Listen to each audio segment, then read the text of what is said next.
வணக்கம். புத்தக சிறகுகள் புத்தக கடையிலிருந்து நான் தயாஜி. இது கவிதைகள் சொல்லவா?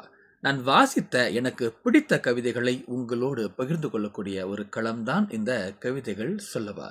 இன்று நமது இன்றைய கவிதைகள் சொல்லவா அங்கத்தில் 30வது கவிதையை குறித்து நாம் பேசவிருக்கின்றோம். கவிதையில் நாம் எதை வேண்டுமானாலும் சொல்லலாம். எந்த உணர்ச்சியை வேண்டுமானாலும் அதில் நாம் வைக்கலாம். ஒருவனை கோபப்படுத்த வைக்கலாம். அவன் உள்ளே இருக்கக்கூடிய அந்த கோபப் பிழம்பை வெளியே கொண்டு வரலாம்.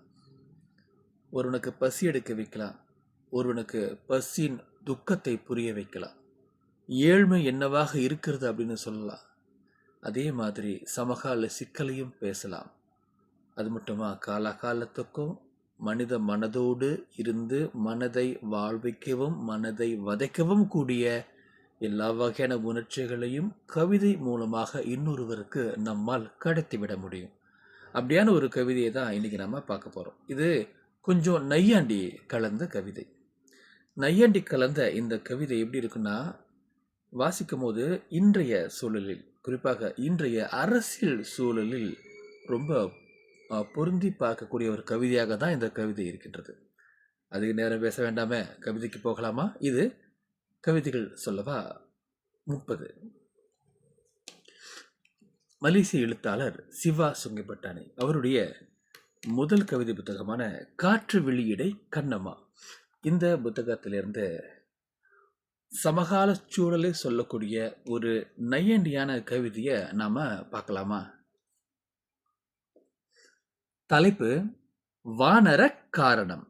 வானர காரணம். வானரம் அப்படின்னா குரங்குகள், உங்களுக்கு தெரியும். குரங்குகளோட காரணம் அப்படின்னு இதை நம்ம புரிஞ்சுக்கலாம். அதையே இவர் வானர காரணம்னு கொடுத்திருக்கார். இங்கே கிளைகள் குறைவென்பதால் தான், இங்கே கிளைகள் குறைவென்பதால் தான் நான் கட்சி தாவுகிறேன் தலைவரே. இங்கே கிளைகள் குறைவென்பதால் தான் நான் கட்சி தாவுகிறேன் தலைவரே அப்படின்னு ரொம்ப சின்னதாக ஒரு கவிதை. இது யோசிச்சு பாருங்க. தொடர்ந்து எல்லா சமயங்கள்லையுமே கட்சி தாவக்கூடிய தொண்டர்கள் இருக்க தான் செய்கிறாங்க.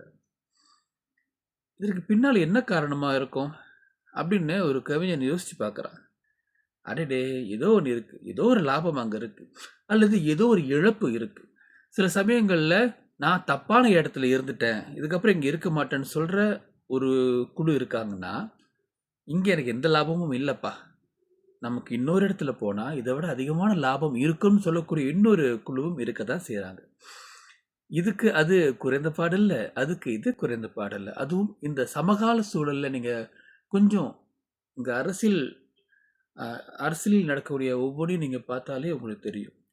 இங்கே எழுத்தாளர், இந்த கவிஞர், கிளைகள் குறைவாக இருக்குது, அதனால தான் நான் கட்சி தாவிக்கிட்டு இருக்கேன் தலைவரேன்னு ஒரு நையாண்டியான குரலில் சொல்கிறாரு அப்படின்னு கவிஞர் எழுதியிருக்காரு. இந்த கிளைகள் குறைவாக இருக்குது அப்படின்றதுக்கு பின்னால் என்னென்ன இருக்குது, இங்கே கிளையாக என்ன இருக்குது அப்படின்னு நம்ம யோசிக்க ஆரம்பித்தா இந்த கவிதையின் சூட்சமும் புலப்படும். அது மட்டும் இல்லாமல் நம்மளை ரொம்ப அதிகமாக யோசிக்க வச்சு ஒரு தத்துவார்த்த பாதையில் நம்மளை செல்ல வைக்கக்கூடிய கவிதையாக இது இல்லாவிட்டாலும் கூட இதில் இருக்கக்கூடிய அந்த நையாண்டி நம்மை தெளிவுபடுத்தும். மீண்டும் ஒரு முறை உங்களுக்காக. வானர காரணம். இங்கே கிளைகள் குறைவென்பதால் தான் கட்சி தாவுகிறேன். இங்கே கிளைகள் குறைவென்பதால் தான் நான் கட்சி தாவுகிறேன் தலைவரே. நீங்கள் கேட்டது கவிதைகள் சொல்லவா 30. மீண்டும் அடுத்த காணொளியில் மேலும் ஒரு கவிதையோடு உங்களை சந்திக்கின்றேன். வணக்கம் கூறி விடைபெறுகின்றேன். புத்தக சிறகுகள் புத்தக கடையிலிருந்து நான் தயாஜி. நன்றி, வணக்கம்.